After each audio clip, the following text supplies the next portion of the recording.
السلام عليكم ورحمة الله وبركاته. ازيكم حبايبي؟ عاملين ايه؟ يا رب تكونوا بخير. معكم قناة شيكولاستيك. هنقدم النهاردة مع بعض النوتيلا. هنعملها بطريقة سهلة وبسيطة ومش مكلفة قوي، واحلى من النوتيلا الاصلية. ونشوف المقادير مع بعض. معانا دي كوباية حليب مكثف هنعملها مع بعض برضو، كوباية زيت، كوباية بندق حمصته وشلت منه القشر، وكوباية سكر بودرة. هنحط البندق وعليه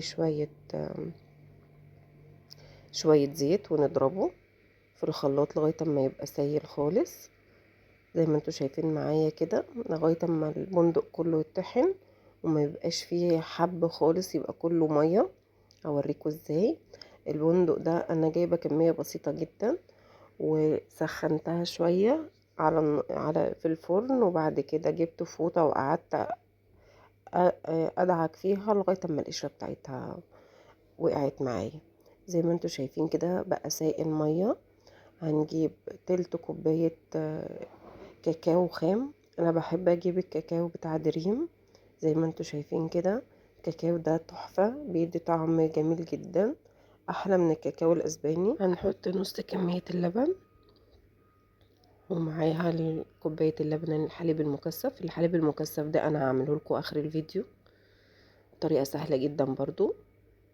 زي ما انتوا شايفين كده هنضربها مع بعض. معلش انا بعتذر جدا عن الصورة لان الخلاط ما جاش كويس.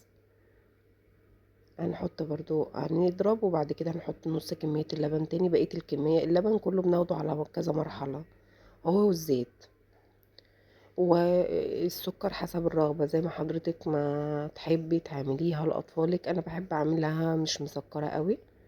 زي ما انتوا شايفين كده ممكن تزودوا السكر شوية، تبقى كوباية كاملة مش كوباية مثلا مسح زي ما انا معاملاها.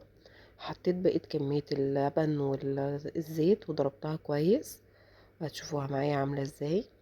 لو كنت وصلت معايا للحظة دي لايك وشير وسبسكرايب للقناة وتفعيل الجرس عشان يوصلكوا كل جديد.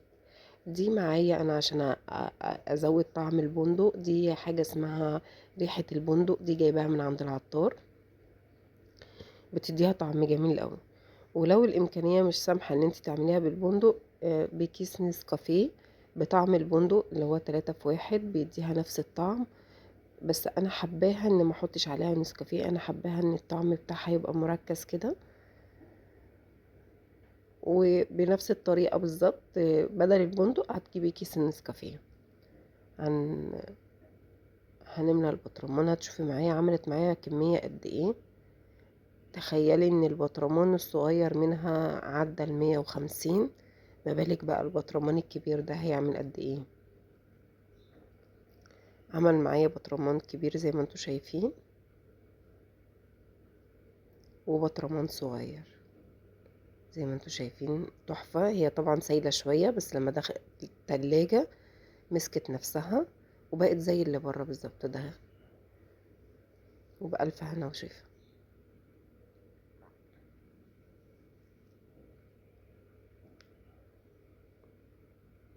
بإمكانيات بسيطة خالص. دي كده بعد ما خرجت من التلاجة شوية، يعني مش مدة كبيرة، ده هي مسكت اكتر لما اتحطت لتاني يوم في التلاجة. زي ما انتوا شايفين القوام جميل وتحفة، والطعم مقولكوش. يا رب جربوها وتقولوا رأيكم ايه. طعمها بجد بجد احلى من اللي بره، خصوصا ان انت عارفة انت حاطة فيها ايه وامكانياتها ايه، وهتأكلي اولادك وانت مطمنة. الطعم بصراحة انا ما قدرتش اقاوم، طعمها تحفة جدا. يا رب تعجبكم بألف هنا وشفا. هنعمل مع بعض بقى الحليب المكثف. نص كوباية لبن بودرة، نص كوباية سكر بودرة،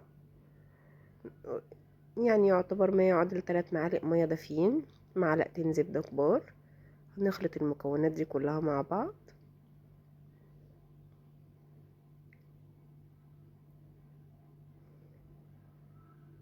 زي ما انتوا شايفين معايا كده بيدي برضو لطعم النوتيلا تحفة، وبيتعمل بيه كذا حاجة في الحلويات.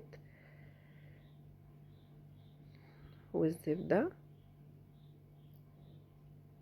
هنضربهم في الكبة كويس قوي.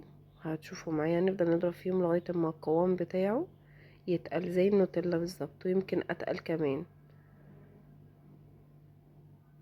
زي ما انتوا شايفين كده الكبة ساعات بيجي على وقت ما بتقدرش تلف. احنا عايزين نوصل للقوام ده.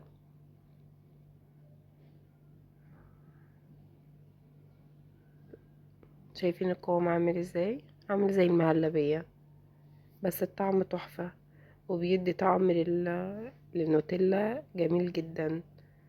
وكمية قليلة، مش شرط كمية كبيرة، وتحطيها عليها بتديها طعم، بتودي النوتيلا في حتة تانية. بصراحة بيبقى طعمه تحفة. وبألف هنا وشفا. ما تنسينيش بقى في اللايك والشير وسبسكرايب للقناة، وتفعيل الجرس عشان يوصل لكم كل جديد. يا رب الفكرة تعجبكم وتجربوها وتقولوا لي رأيكم ايه. ولو عايزين اي افكار تانية، اي اقتراحات، ممكن تقولوا لي في التعليقات ونعملها مع بعض زي ما انتوا شايفين. وبألف هنا وشفا، والسلام عليكم ورحمة الله وبركاته.